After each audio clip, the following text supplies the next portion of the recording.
Na nossa frente está uma cidade. Vejam que é realmente uma grande cidade. Aquelas encostas montanhosas até aos cumes estão povoadas de habitações. É uma cidade que tem 120 mil habitantes. O mar que a banha e que se vê daqui é o Atlântico. Qual é a cidade? Eu, para os ajudar, vou-lhes dizendo.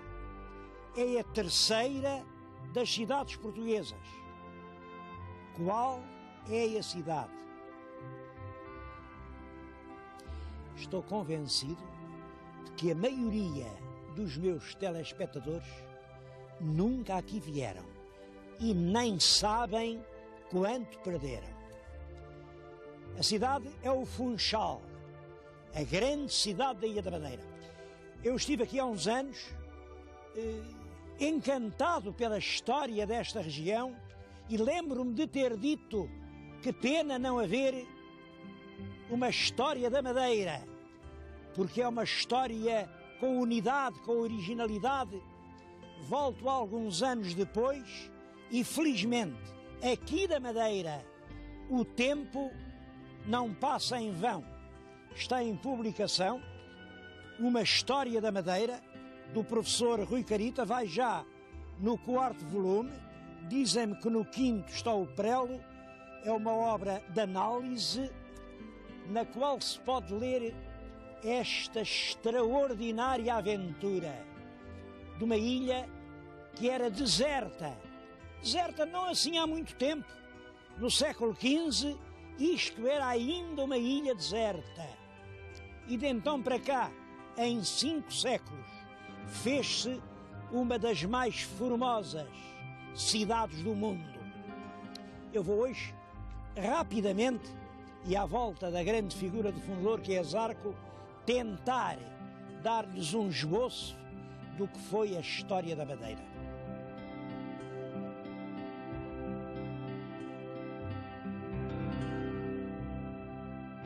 A principal figura histórica dos primeiros tempos da Ilha da Madeira é, sem dúvida nenhuma, João Gonçalves Zarco. Como veem, está com uma grande espada de cavaleiro, vestido de fidalgo. Bom, eu não sei se ele seria fidalgo. Há aí uma grande discussão. Como ele teve uma ilustre descendência, os parentes dizem que sim, que ele era um grande fidalgo. Bom, os meus telespectadores sabem que toda a gente pertence a um destes dois grupos. Os que são muito ilustres, porque descendem lá de outros, e os que são muito ilustres, porque os outros descendem deles. E eu acho que o Zarco era da segunda qualidade. Era um homem humilde, um homem do povo, um corajoso soldado. Zarco não é apelido de família, é uma alcunha que lhe puseram, porque numa das batalhas do norte da África, um dardo ou uma flecha vazou-lhe um olho e ele ficou sempre com aquele problema. Dedicado, valente, o infante Dom Henrique encarregou-o de vir para aqui, para esta ilha mistério, e tentar fazer desta ilha um novo espaço europeu. E ele veio.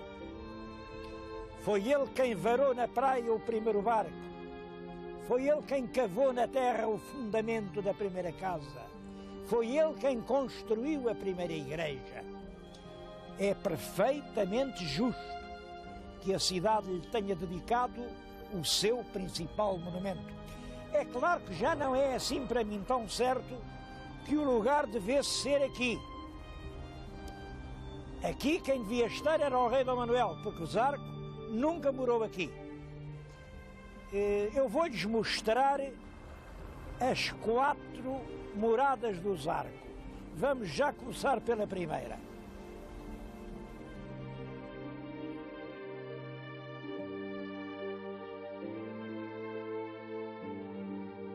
Eu penso que a instalação definitiva dos primeiros povoadores portugueses foi no ano de 1432 ou 33.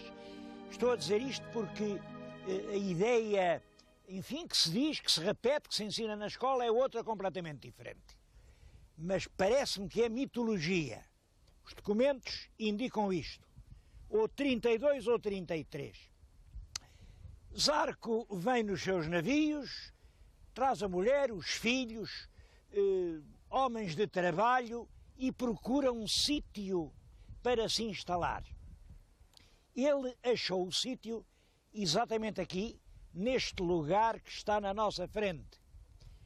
A Câmara de Lobos, foi o nome, foi ele que lhe pôs o nome. Reparem, tem assim uma espécie de ilhota.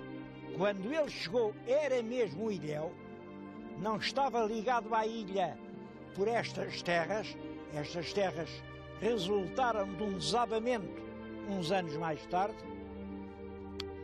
Ao lado do ilhéu tem uma entrada de mar com uma praia de areia preta.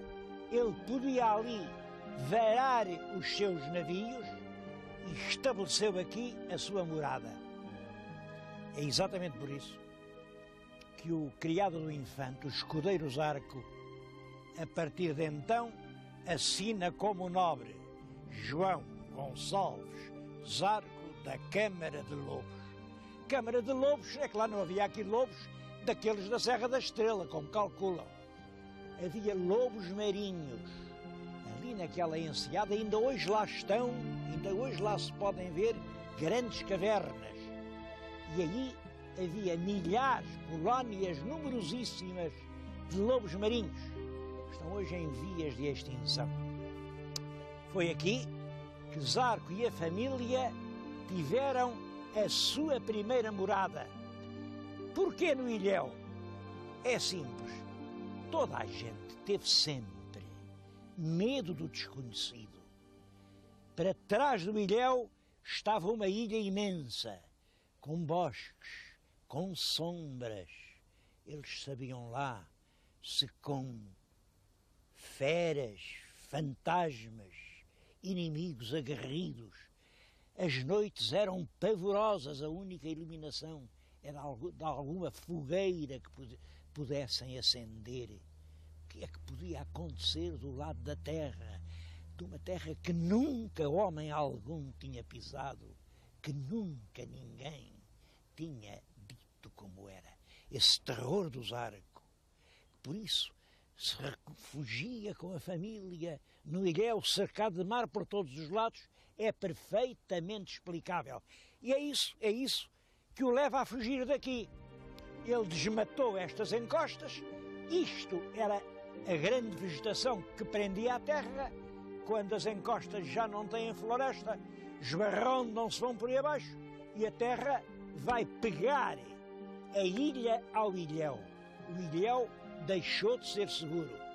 Então Zarco mete-se nos navios e vai à procura de outra morada. Vou-lhes mostrar qual foi.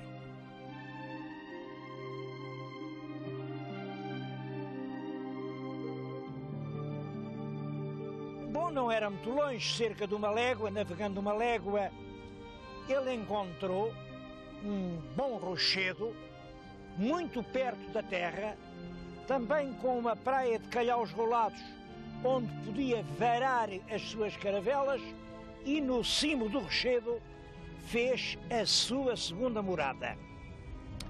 O que tem na frente é precisamente isto, o segundo lugar onde habitou o capitão do natário João Gonçalves Zarco. Ainda hoje se vê lá no cimo, se repararem bem, uma capela que está hoje pintada de amarelo. É a Senhora da Conceição. Já tinha sido Senhora da Conceição a capela que ele fez na Câmara de Lobos. Agora aqui volta a fazer outra Senhora da Conceição. E daquele lado, quando a vila nasceu, o nome que deu foi Senhora da Conceição. Claro, como esta estava no Alto Rochedo, era a Conceição de cima. E aquela lá embaixo era a Conceição de baixo. Ainda hoje isto é tudo muito discutido Eu estou a dizer-lhes a minha opinião. Não sei quantos anos Zarco esteve aqui, neste rochedo. É muito possível que seja nessa altura que apareceu a palavra Funchal. Claro, toda a gente sabe, Funchal vem de funcho. E Zargo quer dizer zarolho. É que o Zargo tinha um problema numa vista, numa das batalhas do norte da África, ou em Ceuta, ou em algum dos cercos de Ceuta, ele apanhou com uma zaragonchada que lhe vazou um olho e depois tinha que fazer tratamentos. Ora bem, segundo a medicina medieval, o funcho fervido em água, a água do funcho, é ótima para lavar as feridas oculares. É claro, eu já uma vez disse isso e sei que houve quem dissesse como é que ele foi agora descobrir isso. É claro que isto é uma hipótese. A história é um tecido de hipóteses. Uma coisa é certa. Quando Zarco chegou, isto era uma floresta virgem da época terciária, onde não podia haver funcho. Em 1447 já se chamava Funchal a este sítio. Portanto, é certo que durante o tempo de Zarco isto aceitou o funcho e aqui nasceu um funchal e que o funcho era útil para as doenças oftálmicas e que o Zarco precisava desse medicamento. É uma hipótese, é uma das tais minhas hipóteses. Mas quem as tiver melhor, que apareça com elas.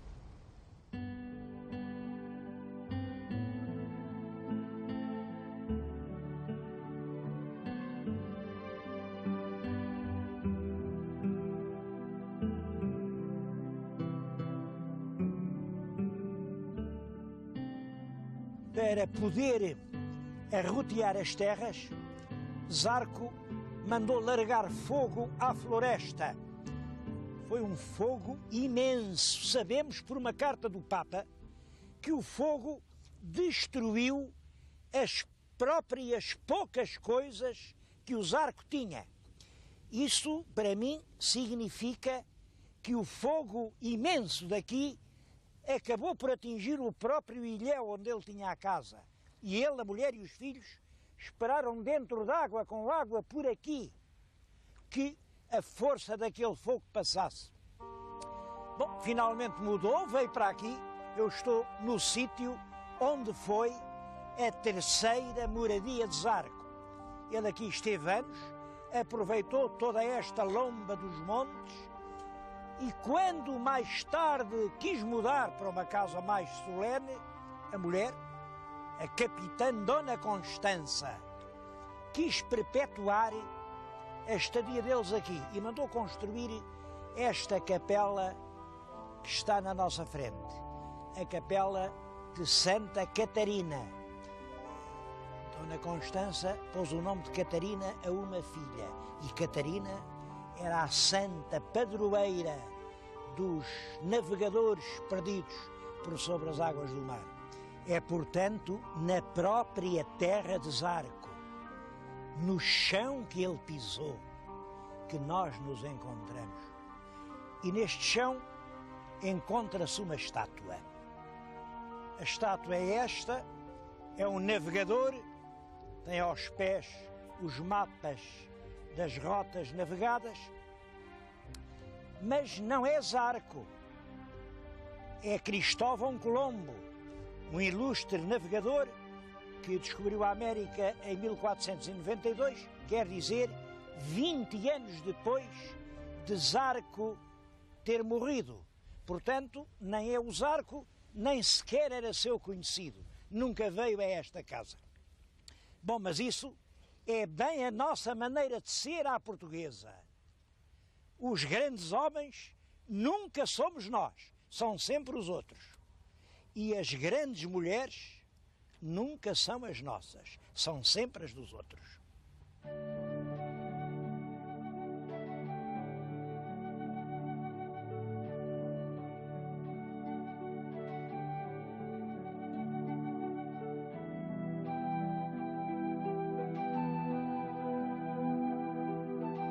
A quarta residência do Zarco foi aqui neste sítio onde agora estou. Isto é a Quinta das Cruzes. Bom, como é natural, está muito mudada, porque desde os tempos do Zarco que isto andou sempre em obras. Hoje é o Museu da Quinta das Cruzes, um museu que tem muito que ver. Um museu com uma história curiosa. Foi um colecionador, César Gomes, que legou a sua magnífica coleção de pratas e de móveis ao Estado com uma condição: vocês têm de comprar a Quinta das Cruzes, senão a minha doação perde o efeito. E assim foi. O Estado comprou a Quinta e pôs aqui a coleção. Depois vieram muitas peças, mas eu queria mostrar-lhes uma. É este extraordinário retábulo de talha. Isto também é importante. É a prenda de um homem agradecido, o João Wetzler. João Wetzler era checo e era judeu. Checo e judeu. Aliás, ofereceu aqui ao museu uma magnífica e raríssima coleção de pratas judaicas. São essas que estão agora a ver. Mas antes das pratas, ofereceu um retábulo que representa um presépio. É uma coisa do século XV. Aliás, vê-se, há ali figuras que têm chapéus iguais aos do infante Dom Henrique, no famoso Políptico. É, portanto, uma obra flamenga da primeira metade ou dos meados do século XV. Isto foi feito mais ou menos quando se iniciava a construção da civilização da Madeira.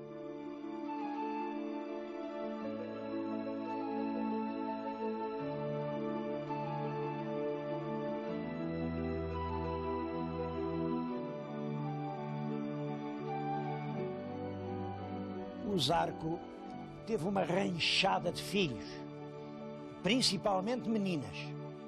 Bom, ele era um homem muito desembaraçado. As pequenas cresceram, estavam na idade de casar, mas casar com quem?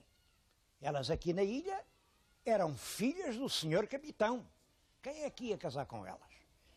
O Zarco escreve ao rei e diz: tenho aqui um rancho de meninas para casar. Faz favor, mande fidalgos que sejam dignos delas. E o rei mandou. Vieram 4 rapazes das melhores famílias do país, claro, filhos segundos, com sangue azul, sangue muito nobre, mas pouco dinheiro, o que está certo, porque dinheiro tinha o Zarco. Depois, o filho do Zarco também teve uma grande filharada, mas esse, em vez de pedir maridos para as filhas, fez uma coisa também bem feita. Fez um convento. Isto que estão a ver, vêem arcos góticos na nossa frente, é um convento de Santa Clara, ainda do século XV. São os filhos de Zarco que o mandaram fazer. Eu creio que isto é um dos mais ilustres edifícios históricos de todo o território português. Felizmente não está mal conservado. Mas vamos continuar a nossa história.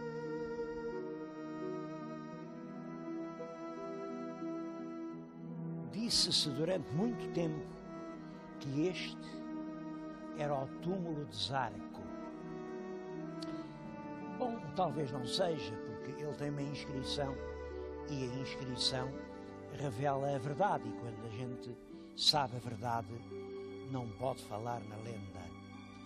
Mas era o túmulo de uma das 4 filhas de Zarco e do marido, do fidalgo com o qual ela casou.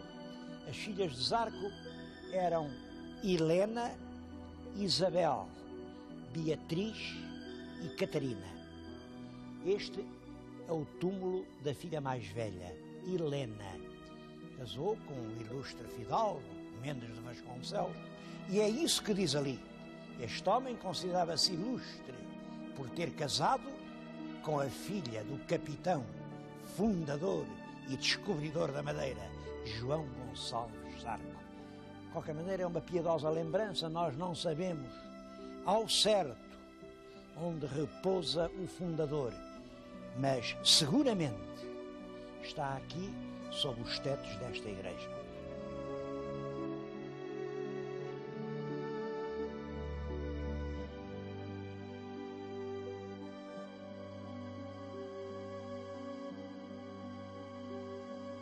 Como sabem, os descobrimentos tornaram o mundo muito maior. Os europeus passaram a conhecer regiões que antes nem sonhavam que existiam. Ora bem, por isso, no ano de 1514, o Papa resolveu criar uma diocese para os novos mundos. Toda a diocese tem uma sé, e a sé do mundo novo era esta sé do Funchal. Estou, portanto, a falar-lhes no altar-mor, no lindíssimo altar-mor da primeira catedral do mundo que os portugueses descobriram. Bastava isso para ser um lugar de uma importância imensa, mas há mais do que isso. O Funchal é criado quando vem para aqui o Zarco, o grande criador Zarco, mas o Zarco faz uma casa para si, lá no Monte de Santa Clara, uma casa fidalga, apalaçada, depois vieram os filhos, fizeram um magnífico mosteiro, aquilo era a colina do Senhor. O povo ficava lá longe, na Praia do Calhau, umas barraquitas, umas coisas miseráveis, tinham lá uma capelinha muito pequenina, diz que cabiam 7 ou 8 pessoas, e a certa altura o povo cresceu, quis uma igreja nova e quis fazê-la onde? Está-se mesmo a ver, hein? O povo disse, não, a nossa igreja tem que ser na terra de cima, na casa do Zarco, na terra do Senhor. Então como é que a igreja, que é a terra de Nosso Senhor, há de ficar abaixo da terra do Senhor Zarco? Tem que ser lá em cima.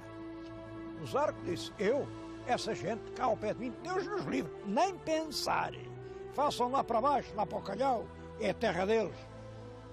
E havia uma luta e uma tensão social no Funchal entre o mundo aristocrático dos senhores, a família do Zarco, e o mundo popular, pescador, da pobre gente que tinha vindo povoar a ilha, vivia lá para o Calhau. Nessa altura aparece Dom Manuel, que era o dono da terra, ainda não era rei, era duque de Beja, mas é o futuro rei Dom Manuel, e diz, não, vocês vão fazer a igreja noutro sítio, nem é lá para o Calhau, nem é lá para Santa Clara, é ao meio, aqueles lindos canaviais, ainda hoje se lhe chama Chão do Duque. Nesses lindos canaviais eu dou aquilo tudo, vocês façam lá uma igreja, eu até prometo construir à minha custa o altar-mor. Eu acho que é por isso que aqui na igreja a coisa mais bonita, reparem, é realmente o altar-mor. É uma prenda manuelina à Ilha da Madeira. E faço também a Casa da Câmara, faço também a cadeia, todos os edifícios públicos podem ser feitos lá no meu Chão do Duque. Dou isso para vocês. É claro que a igreja assim não fica nem do lado de lá, nem do lado de cá. A igreja fica ao centro dos dois funchais. Reparem como Dom Manuel conseguiu desta maneira alterar o futuro do Funchal. Em vez de serem duas pequenas aldeias, uma aldeia de povo pobre e trabalhador, uma aldeia de senhores ricos e orgulhosos, passou a ser apenas uma única cidade, uma cidade das mais belas do Atlântico e uma cidade onde há lugar para todos.